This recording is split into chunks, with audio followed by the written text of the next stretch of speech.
Alors, allons-y. On continue. Dans les faits, on l'utilise effectivement pas sous cette forme, la loi de Nernst, parce qu'elle n'est pas pratique sous cette forme-là. D'accord ? En particulier, parce que le delta G0 là, sur NF, c'est compliqué à utiliser. Puis la plupart du temps, quand on le calcule, effectivement, on peut l'avoir sous cette forme, mais la plupart du temps, ce delta G0, machin chose, on le mesure directement avec un voltmètre. Pourquoi ? Parce que si on est dans les conditions de référence, c'est-à-dire sous une pression de 1 bar, et quand toutes les activités sont égales à 1, et bien si toutes les activités sont égales à 1, le log de 1 étant égal à 0, vous voyez que le terme qui se trouve derrière là, avec le RT sur NF va disparaître, puisqu'il est égal à 0. Donc si on est dans les conditions de référence, le terme de derrière, là, disparaissant, la différence de potentiel que l'on mesurerait avec un voltmètre, c'est directement la valeur de ce terme-là, tout entier. D'accord ? C'est bien plus pratique de le mesurer plutôt que de le calculer la plupart du temps. Et histoire de simplifier un peu l'écriture, puisqu'on est dans les conditions de référence, ce delta E, on a le droit de lui rajouter le petit symbole dans les conditions de référence, le petit 0. D'accord ? Donc, si ce truc-là, on l'appelle delta E0, la différence de potentiel mesurée dans les conditions de référence, ça simplifie déjà un tout petit peu l'écriture de la loi de Nernst. Première partie. Voilà. On n'écrit jamais le delta G de tout à l'heure. Jamais on le fait. D'accord ? On met tout le temps ce delta E0. Et ces valeurs de delta E0, selon les réactions qu'on étudie, on peut carrément les trouver directement dans les bouquins, puisque ça se mesure. Il y a des tas de gens qui les ont mesurés. On a juste à les trouver dans les bouquins. On vous les donne s'il y a besoin de les utiliser dans un examen ou dans un exercice, et on les prend tels qu'on nous les a donnés. OK ?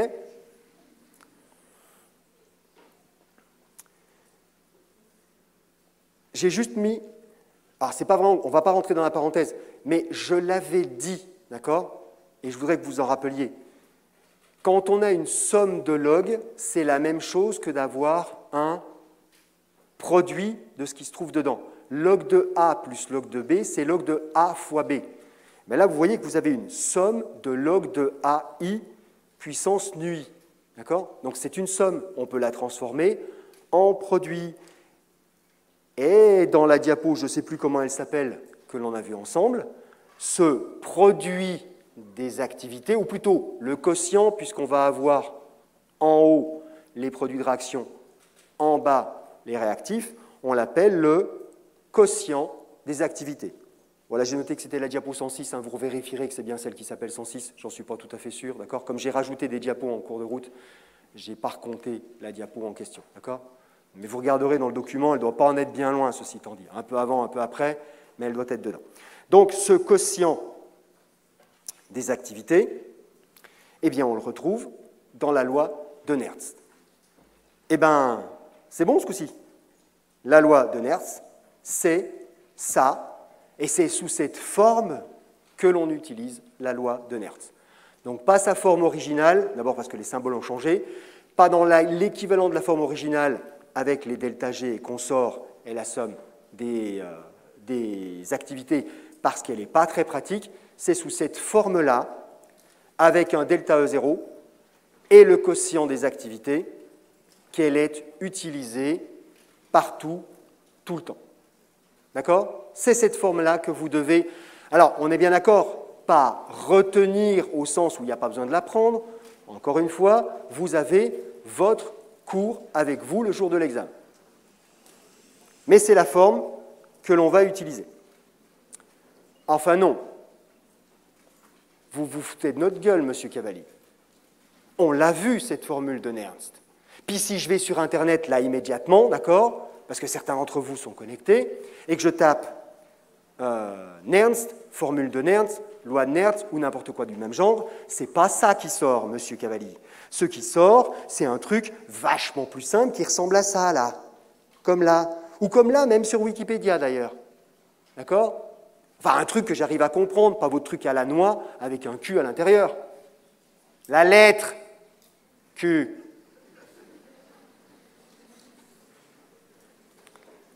Pas ça. Ça. Ça, je comprends. D'abord, vous avez foutu un moins alors qu'un plus, c'est vachement plus joli. Il y a le RT sur NF, ce truc bizarre, alors que c'est 0,06, point, 0,06. Et puis, il y a la concentration de l'oxydant, la concentration du réducteur, c'est ce qu'on m'a dit, et puis ça marche super bien. Ouais. On va la détailler, votre formule. Ouais, votre formule, parce que ce n'est pas la mienne. Hein. On est bien d'accord. D'abord, 1. Pourquoi moi j'ai un moins? Dans ce que vous avez éventuellement déjà vu, il y a un plus. Ça, c'est rien. C'est que log de 1 sur A, c'est la même chose que moins log de A. Donc, si au lieu de mettre ox sur red, vous mettez red sur ox, c'est un plus ou c'est un moins. Donc, ça, c'est un point de détail d'écriture. Mais vraiment un point de détail d'écriture. D'accord? Ça, c'est pas grave. Donc, on est déjà d'accord sur ça. Ensuite, s'il veut bien avancer. Oui. Cette écriture de la loi de Merz, elle correspond à une rédaction simplifiée, je dirais même simpliste, de ce qu'est une réaction d'oxydoréduction. Je l'ai utilisé moi aussi. J'ai dit, la forme oxydée plus des électrons, ça donne la forme réduite. D'accord? C'est l'idée de base. Sauf que là, elle est prise littéralement, l'idée de base. D'accord?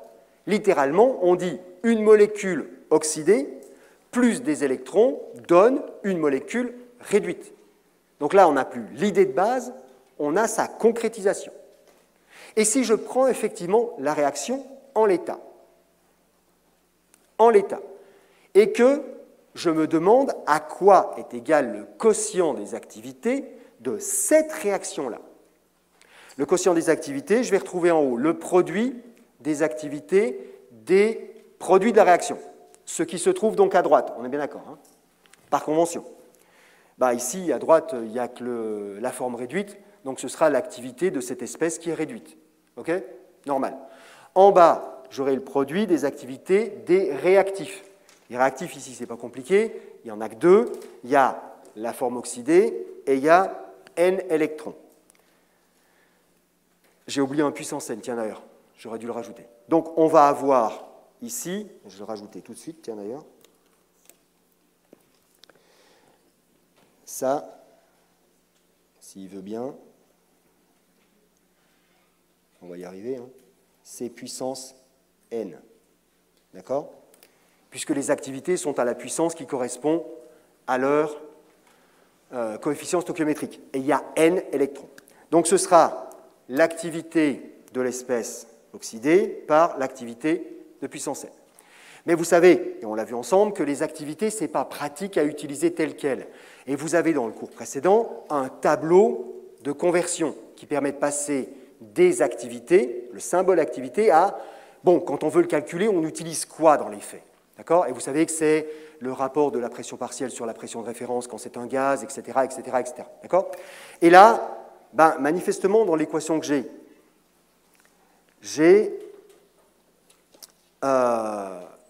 une espèce oxydée qui est quoi? Moi, j'en sais trop rien, en fait. Donc, quand on ne me donne pas d'informations, je me mets dans la situation la plus simple, c'est sans doute une espèce qui est en solution. D'accord? Parce que c'est la solution la plus c'est la situation la plus courante. Donc, on va considérer que Red et Ox sont des espèces qui sont en solution.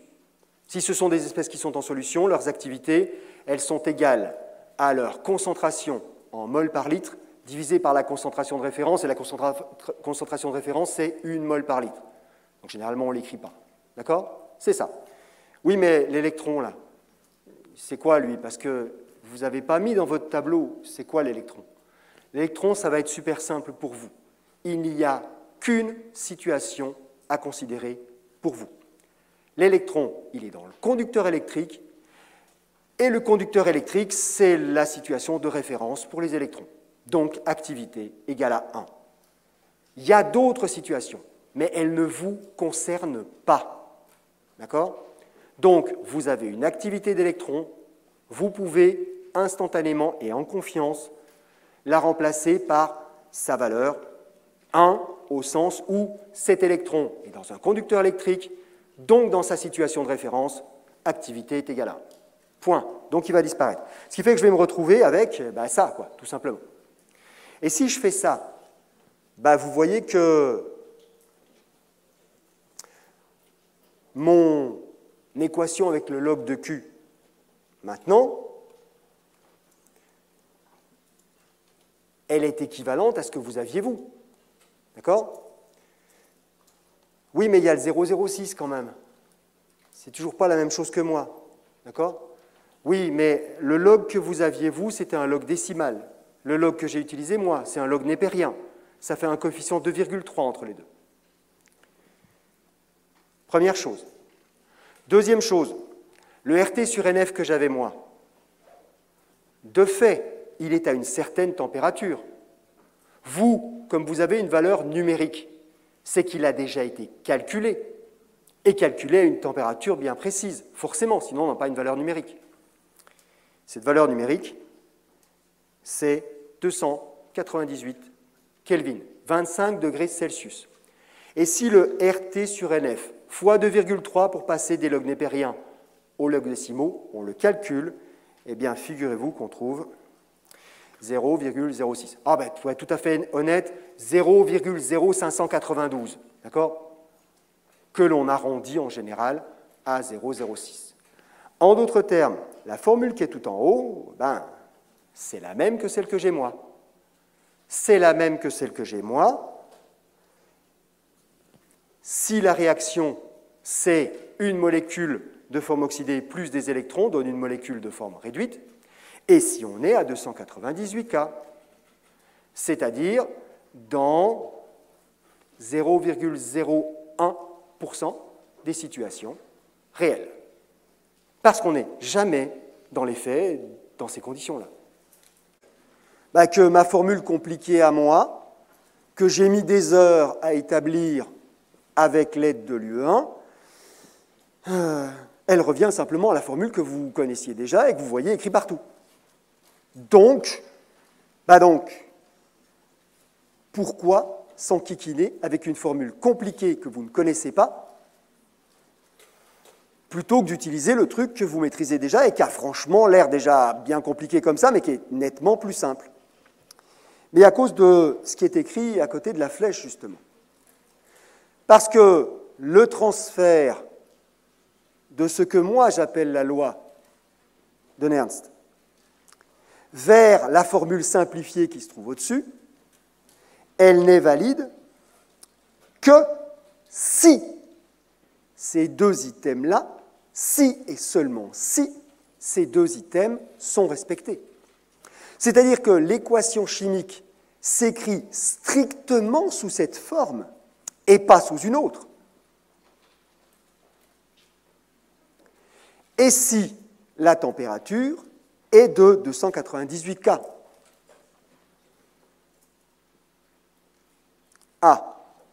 Le 298 K, finalement, ce n'est pas une énorme contrainte, ça veut dire que des fois, ça ne fait pas 0,06, il faut recalculer RT sur NF. Oui, ça veut dire ça, ce n'est pas bien grave. Et honnêtement, ce n'est pas le plus gros problème qu'il y a ici. Non, le gros problème, c'est l'écriture de l'équation chimique. Il faut que, donc, on ait strictement, et à défaut de toute autre modification, un oxydant dont le coefficient stoichiométrique est -1, qui est en solution, oui, puisqu'on a écrit sa concentration, d'accord, dans la formule simplifiée. Donc, il doit être en solution. Qui, avec un nombre éventuellement variable d'électrons, donne une forme réduite, qui, elle aussi, est en solution. Encore une fois, on a fait apparaître sa concentration. Et point barre. Pas d'autres atomes, molécules ou quoi que ce soit qui vient intervenir. Les deux composés sont bien en solution. S'il y en a un qui est un gaz ou s'il y en a un qui est solide, c'est mort.